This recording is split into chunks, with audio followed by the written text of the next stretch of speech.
As a maternity care provider, you hold and care for others every day.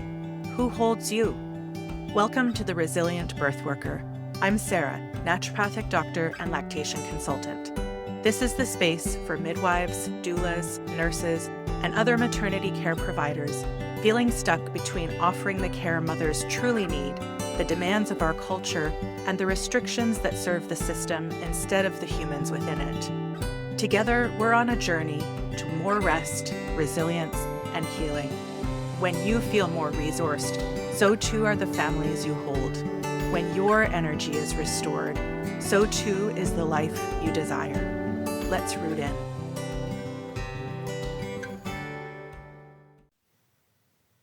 Welcome to the very first episode of The Resilient Birth Worker. If you're listening to this, chances are you're someone who pours their whole heart into their work. Whether you're a midwife, doula, nurse, lactation consultant, or other type of maternity care provider, you likely entered this field because of a deep, undeniable calling to support mothers and babies. But somewhere along the way, that calling started to feel heavy. Maybe you've noticed a creeping exhaustion that sleep doesn't fix. Maybe you felt your compassion becoming harder to access. Or maybe you felt the need to build a wall around your heart just to get through a workday, supporting families, navigating the demands of our culture, and managing the restrictions of a system that serves the institution instead of the humans within it. I call that wall the Unseen Armour. Before we explore that armor further, let me introduce myself properly so you know who's walking this path with you. My name is Sarah Hardy Walsh. I'm a naturopathic doctor and international board-certified lactation consultant based in southeastern New Brunswick.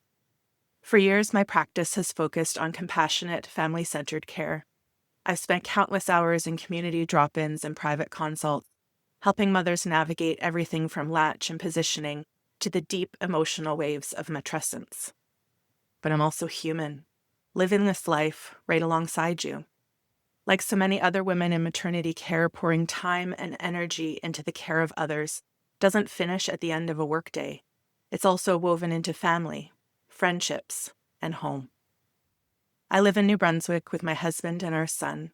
When I'm not talking about breastfeeding or maternal infant health, I can usually be found tending my vegetable and herb gardens, having tea with a friend, curling up with a good book, or with my family, camping, relaxing on the beach, or exploring the beauty of Atlantic Canada.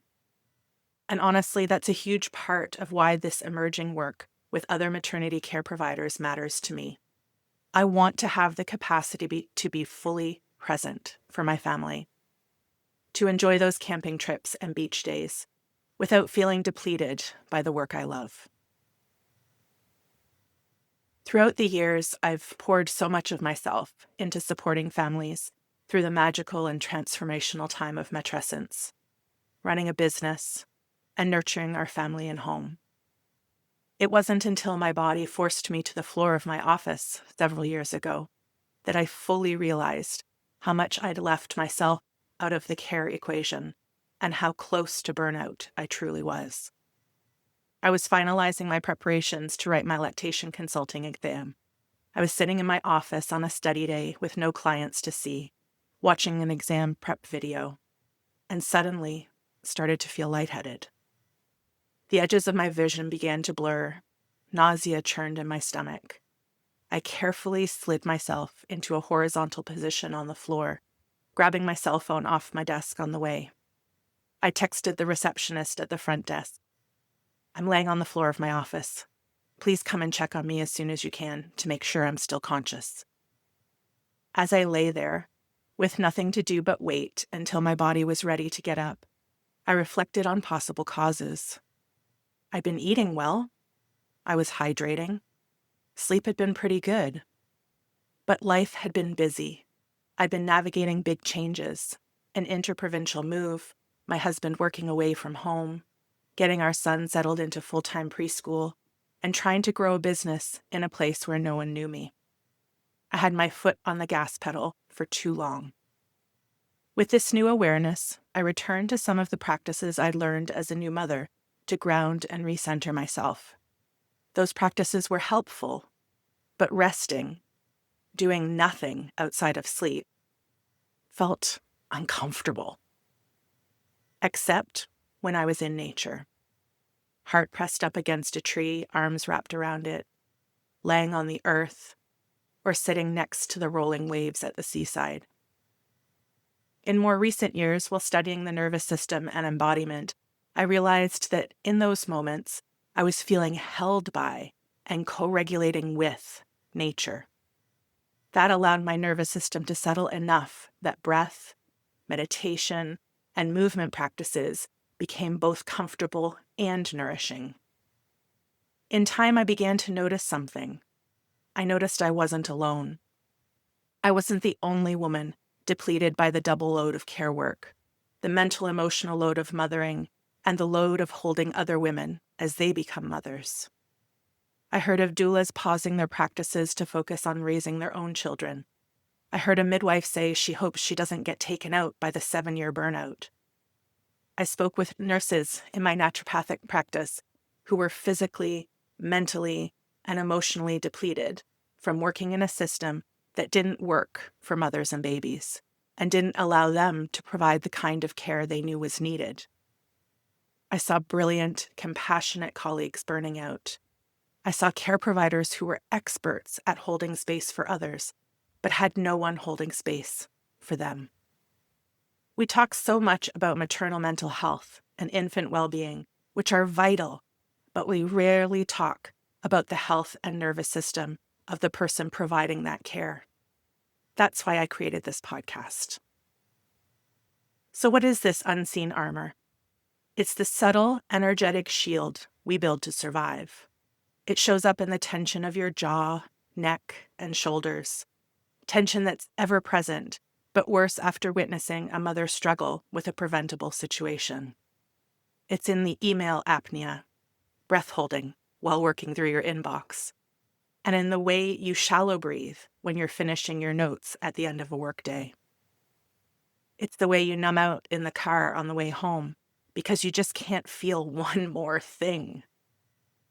It's in the persistent, subtle buzzing or vibration inside your body when you're trying to fall asleep.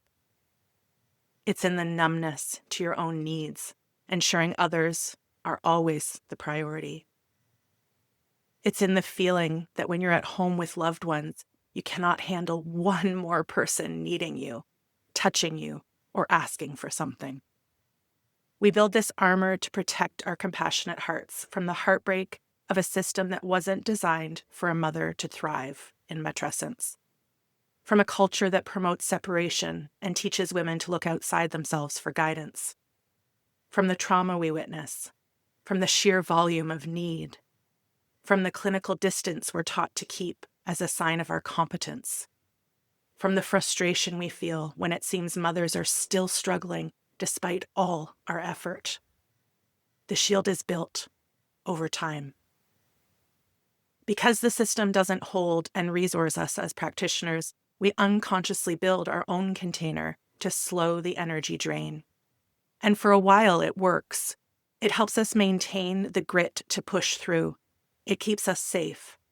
But eventually, that armor becomes a cage. It cuts us off from our intuition. It cuts us off from our joy. And it contributes to that deep, soul-level exhaustion. This is the space where we gently unbuckle that armor. We aren't going to do it by force. We're going to do it by tending to our nervous systems, validating our experiences, and learning how to practice what I call informed, intuitive care. We will talk about the physiology of stress. We'll talk about the culture of birth work, and we'll share practical somatic tools to help you stay grounded. I'm on this journey with you. I don't want us to just survive our work. I want us to be well, rooted, and resourced. Because when we feel more nourished, so too are the families we hold. When our energy is restored, so too is the life we desire. As we wrap up here today, I invite you to take a few slow, deep breaths. Deeply in And as you exhale slowly, invite your jaw to release and your shoulders to soften. Again, inhale. Exhaling, jaws release, shoulders soften. Last one, in. Exhaling out, jaw releases, shoulders soften. Thank you for journeying with me. Until next time. I'm so grateful you took the time to nourish yourself today. If this episode helped you feel a little less alone and a little more steady, I invite you to follow or subscribe and continue nurturing rest, resilience, and healing. And if you know someone who would benefit from the ecosystem of support we're cultivating here, please share the podcast with them. Until next time, be gentle with yourself.